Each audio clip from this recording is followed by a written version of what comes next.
They're softball questions. All right, we are live on YouTube, and I'm going to push this live to Facebook in just a moment.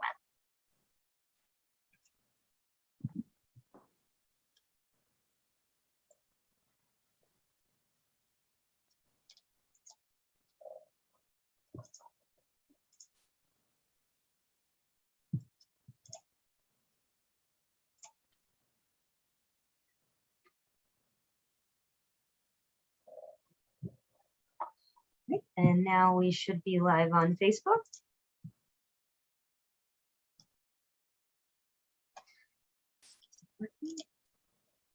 And Doug, for any reason, if I lose internet connection here at the office, you should be good to go since we're in different locations. So just keep running. Right.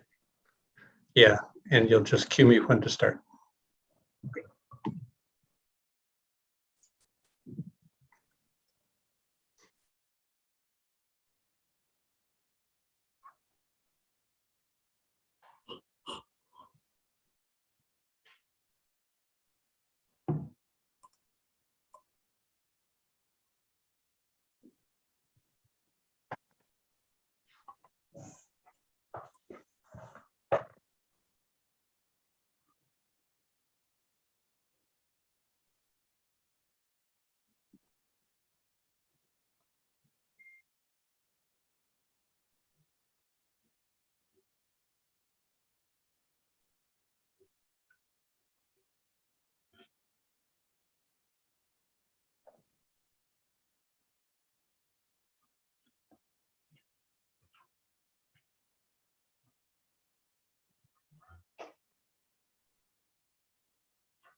Great, and we are ready to begin whenever you're ready. Welcome to the National Civic League 72nd Annual All-America City Awards. Spotlighting communities around the U.S. that are working to improve equity and resilience. I am Doug Linkhart, the president of the National Civic League, and in the next few days are all about you and the important work you are doing in your community. We congratulate you and look forward to celebrating you over the next few days. To those who attended virtual roundtables or finalist presentations today, thank you for coming to share and learn with us. During this opening ceremony, we will introduce our amazing All-America City finalists. Then we'll be hearing from Patti Garrett, Mayor of the All-America City of Decatur, Georgia, and Chair of the National Civic League's Board of Directors. Finally, we will be joined by today's keynote speaker, Dr. Gail Christopher, Executive Director of the National Collaborative for Health Equity. But first, let's announce this year's finalists. Every year, the National Civic League recognizes 10 communities across the country for the All-America City Award. This award recognizes the community's ability to bring residents, organizations, and government together to solve the challenges in their communities. Communities of all sizes from across the country have won. The 72nd Annual All-America City Awards feature 20 finalists that are building equitable and resilient communities. The 2021 finalists are Barberton, Ohio;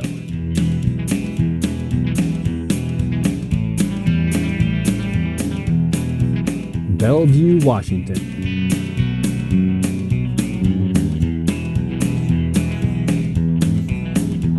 Carlisle, Pennsylvania;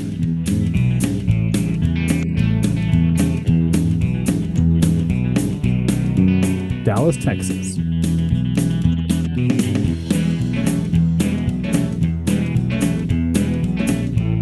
El Paso, Texas;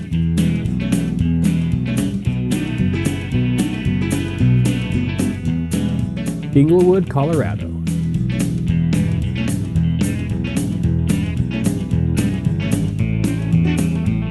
Evanston, Illinois;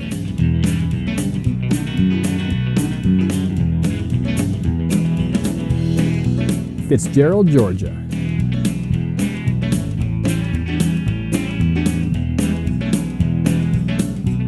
Fort Lauderdale, Florida;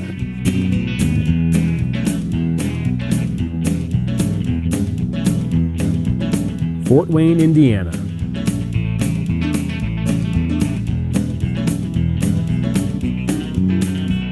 Kansas City, Missouri;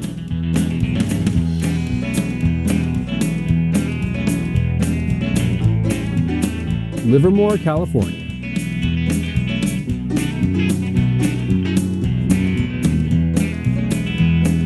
Miami Lakes, Florida.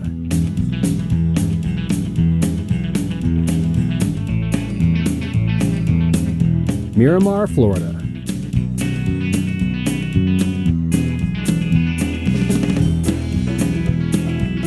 Morrisville, North Carolina.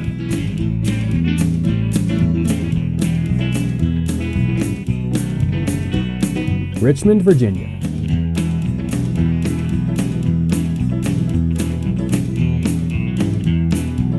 Southfield, Michigan.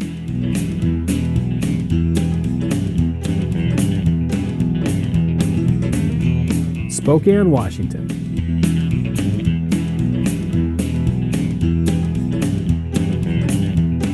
Sumter, South Carolina.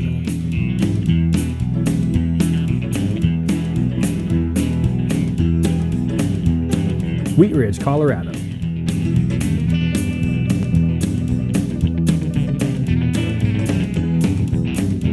Congratulations, finalists. You represent the best in American civic innovation and give us hope for the future. What a great group of finalists. Your commitment to building equity and resilience is an inspiration. We welcome you and the spirit and energy you bring. These are certainly challenging times, and we want to honor you for the work you continue to do in your communities to recover from a global pandemic, respond to calls for racial justice, and safeguard democracy. This event happens because of the collaboration and hard work of many people.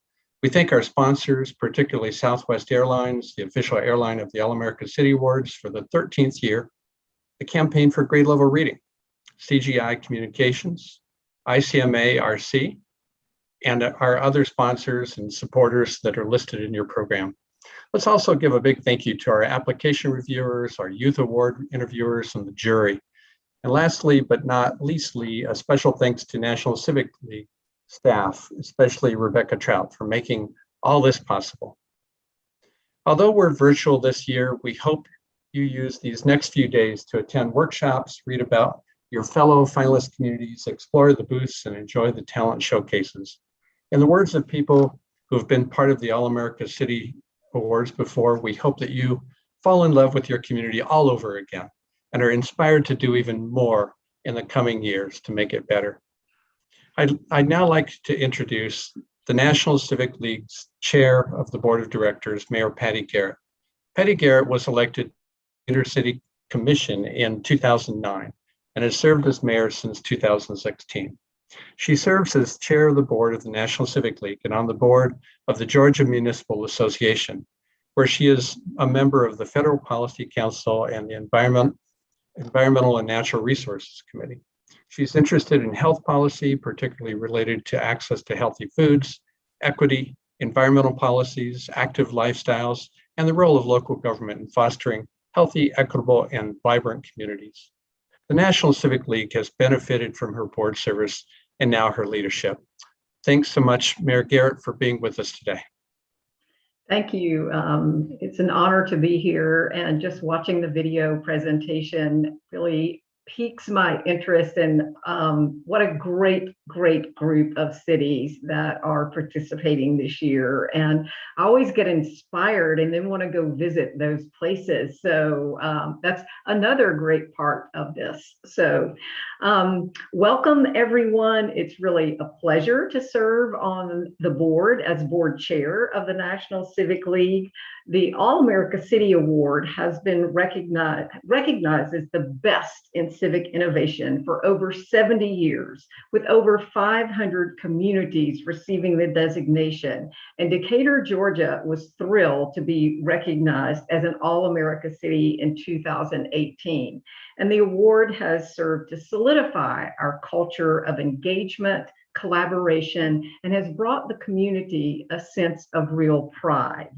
This year, the All-America City Awards are recognizing communities that have worked to improve equity and resilience. The need for equity and resilience became even more obvious in 2020 as communities have dealt with a global pandemic and social unrest in response to incidents of racism. This year's finalists have shown that those communities with more equity and resilience have been more successful in combating the pandemic and making the needed changes to improve the racial equity of law enforcement and other city services. This year's 20 finalists have proven the strength of their civic capital, the formal and informal relationships, networks, and capacities that they use to make decisions and solve problems. And they've provided examples of community-driven projects that have adapted and transformed the communities to be more equitable and resilient. We come together over the next few days to recognize these communities' efforts and to learn from your successes. I'd now like to introduce our keynote speaker, Dr. Gail Christopher. Dr. Christopher is an award-winning social change agent with expertise in the social determinants of health and well-being and in related public policies. She's known for her pioneering work to infuse holistic health and diversity concepts into the public sector program and policy discourse. Dr. Christopher recently retired from her role as Senior Advisor and Vice President at the W.K. Kellogg Foundation, where she was the driving force behind the America Healing Initiative and the Truth, Racial Healing, and Transformation effort. Dr. Christopher also served as Kellogg's Vice President for Program Strategy and worked on place-based programming in New Orleans and in New Mexico in 2015. She received the Terrence Keenan Award for Grant Makers in Health. She chairs the board of the Trust for America's Health. And in 2019, she became a senior scholar with the George Mason University Center for the Advancement of Well-Being. Dr. Gail Christopher also became the executive director of the National Collaborative for Health Equity in November 2019. We had a chance to visit just a few minutes before we started this, and we look forward to continuing our conversation offline about health equity and some of our interests that lie very much in the same path. So welcome, Dr. Christopher. I look forward to the conversation with you and Doug. So thanks again for being here. Thank you, Mayor Garrett. I'll let you know two things about Dr. Christopher shown by her interest in this program. One is when I asked her to speak, she said she didn't want to lecture. She wanted to have a conversation, which I think is quite characteristic of Gail's history. And secondly, when she retired, she did not retire. She is not gearing down, she's gearing up, I'll tell you that. So thank you so much, Dr. Christopher, for being with us today. And by way of conversation, I've got a couple of questions to ask you and love to hear your thoughts for our audience. And some of those members of our audience may not be familiar with your work. Can you speak about your career in health equity and racial healing? I can. First of all, thank you for inviting me and congratulations to your finalists. Just watching that video took me back to my days as a reviewer, where I was there live with the communities, and the energy that they brought is almost palpable in that video. So congratulations to everyone. And thank you, Mayor Garrett, for your leadership and for that very generous introduction. My career spans more decades now than I care to count, but it really started with a personal experience of loss. I experienced what is called infant mortality, in the sense that I lost my firstborn child, and she was only a few months old. I learned through that experience that I was one of millions of women of color who lose their infants, and also there are many mothers who die in childbirth.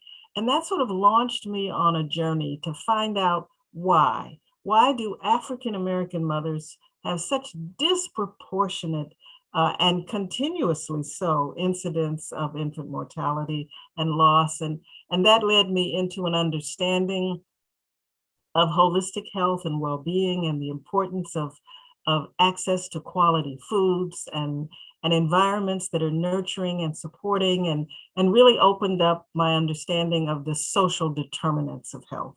So that trajectory has taken me from clinical practice to designing social programs to really caring about the role of government.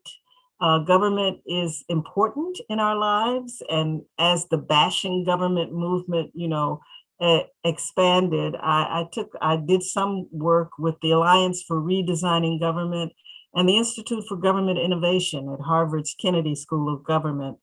And from there, more focus on policy at the Joint Center for Political and Economic Studies, and then into philanthropy. I had been the recipient of grants for decades, and then I found myself in a leadership position to be able to give grants, but always that thread of trying to improve health outcomes.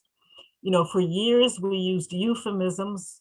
We called it place matters, your zip code determines your health, but we finally evolved to a place where we can call it for what it is, which is this adherence to a false ideology of the hierarchy of human value, the lie that some people are just more important than others, have more value, more innate worth. That's a long way of saying racism, but it also opens the door to many other isms. It gives permission to other and to exclude and to deny opportunity and to dehumanize. So even though it's been a varied career, it's always been with the intention of eliminating the effects of racism. And the last decade or so, it's really been focused on eliminating racism itself, the permission to devalue some people and to destroy their lives.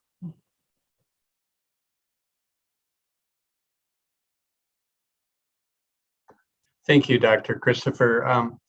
It's kind of frustrating, I think, but for many people, this has been an issue that has really been on the front burner for the past 12 or 14 months.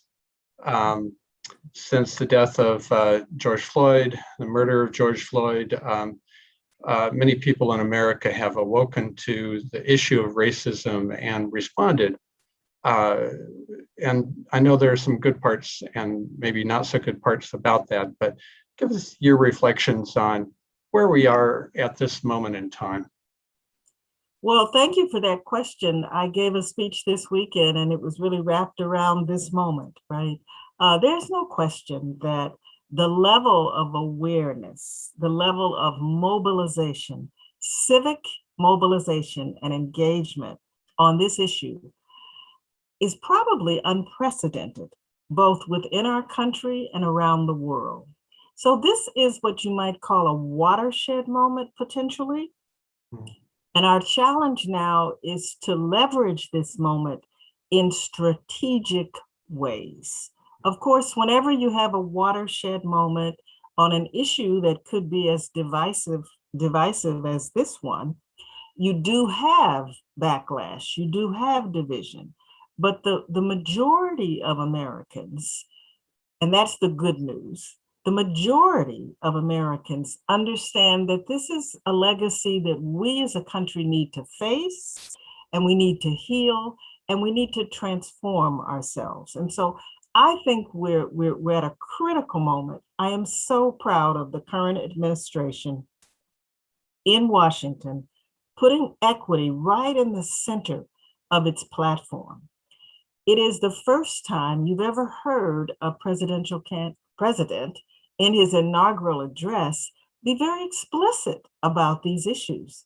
And so this is a moment, but it's a moment where the work of the National Civic League, the model that we have in the All-America City Awards, it's a moment where we must come together.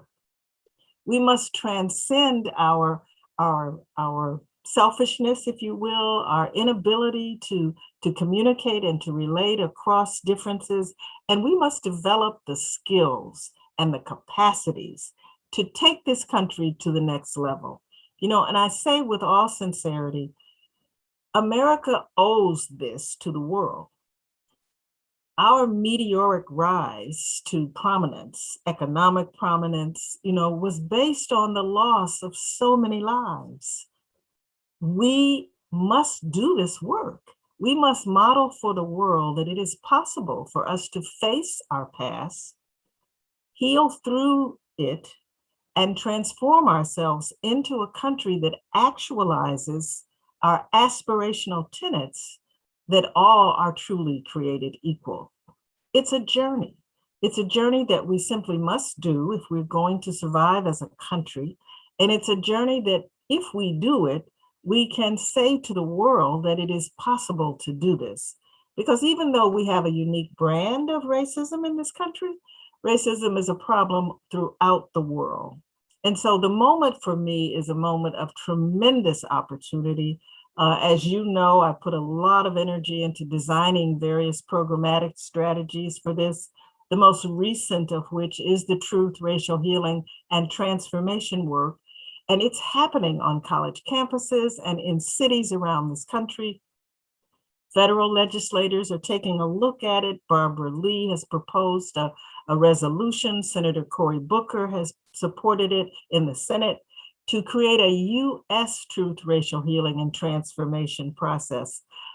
Just today, the American Constitutional Society, a group of lawyers, thousands of lawyers across the country, made this the center of their platform going forward, looking at how to reform our legal system to undo the legacy of racism. So this is a moment where we can be clear-eyed and determined.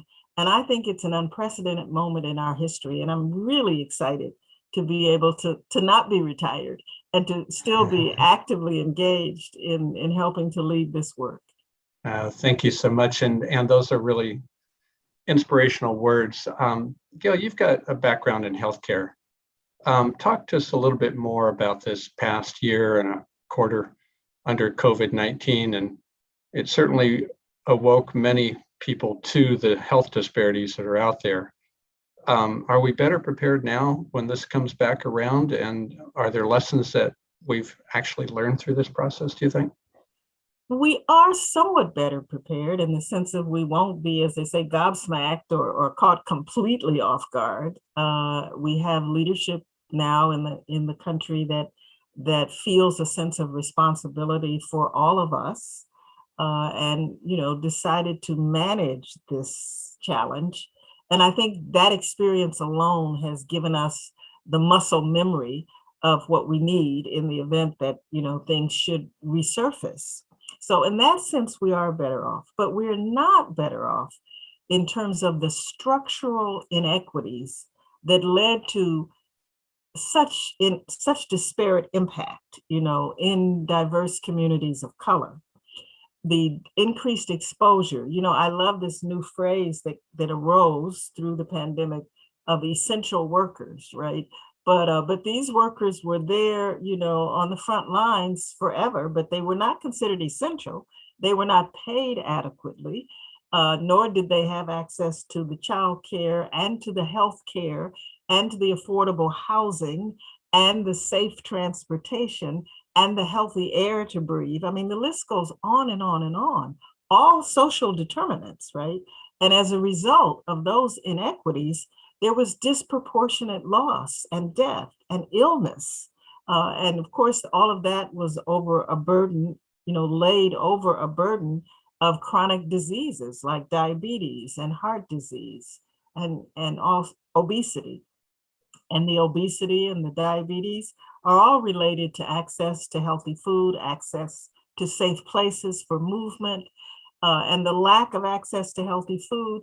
I learned recently that many of your major food providers or suppliers, in terms of their marketing budgets, they spend in excess of 80% of their budgets marketing poor nutrient, calorie-dense foods to communities and within communities of color. So we have a lot to do to actualize, fairness and justice when it comes to health and the opportunity to be healthy. We have created at the collaborative that I lead an interactive web program that is called HOPE, and it speaks to health and opportunity for equity. And states and locales can use it to really have a quantifiable approach to providing those opportunities that will expedite, health and well-being. So the simple answer to your question is, always yes and no. We are better off, I think, as a public health system.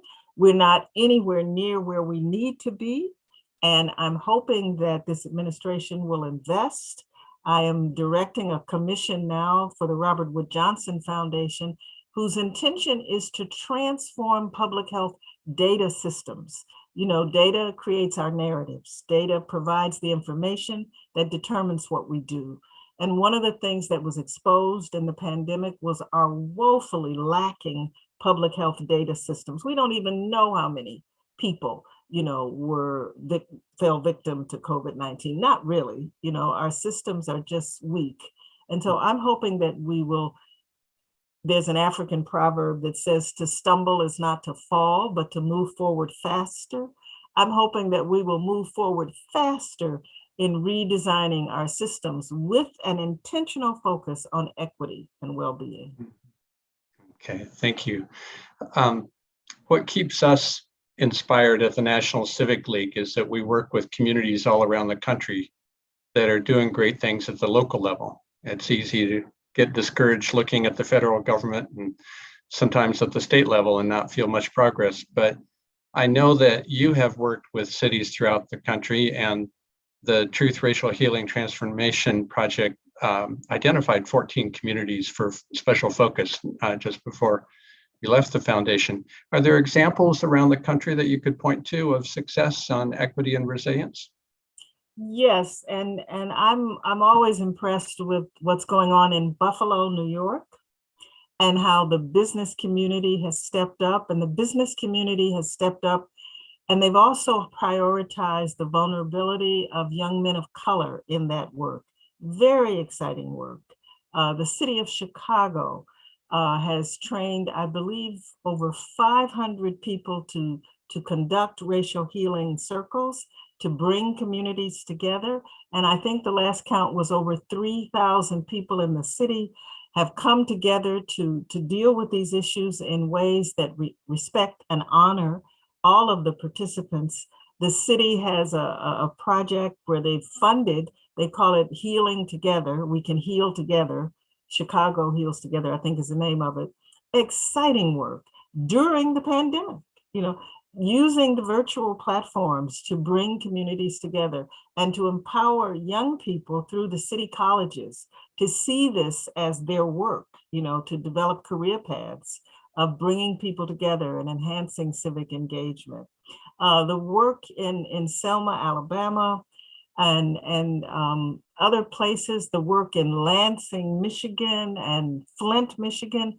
Oh my goodness, I am so excited to see that folks are recognizing that the framework, which leads with creating a new narrative. One of your winning cities or one of your finalist cities, Dallas, Texas, is a really strong TRHT city.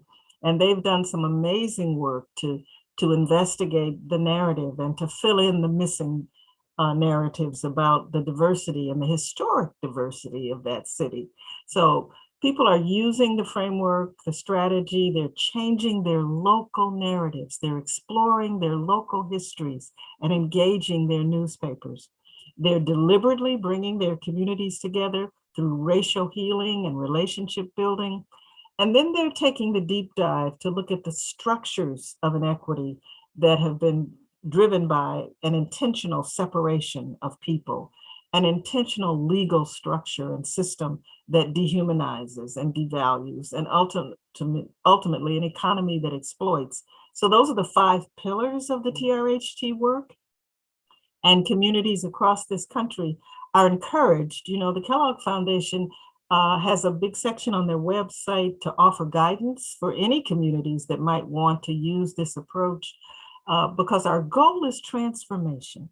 Our goal is healing and transforming our communities into places of equity and resilience So I'm so excited to learn more about your finalists. And I wouldn't be surprised if many of those cities are not influenced by or part of the National Truth, Racial Healing, and Transformation work. Terrific. Well, one last question, Gail. As you point out, we have a lot of great communities on the platform this week. We have 20 finalist communities that are working on equity and resilience and making some progress already. What would be your advice to those communities going forward? Well, first of all, I would applaud and appreciate the leadership that's already there. My advice would be to not be naive in expectations, to know that we're not going to erase 400 years, in a year or two. So the first thing is to realize that this is, a long distance run. It's not a sprint. And to recognize that there is power. So many people in this work, they start with a power analysis and they talk about other people having power. My most important message, I think, is to recognize the power that's within each of us. We have a reservoir of power, and we can tap into that power to really be catalytic forces for change. So one piece of advice I always give advocates and leaders: never underestimate our power. Our power, though, is released or ignited by a clear vision of where we're going. This is an age of a lot of what they call anti-racism work, and that's a good thing. But I say to communities, it's not just what we're against. We have to hone in on what we're for.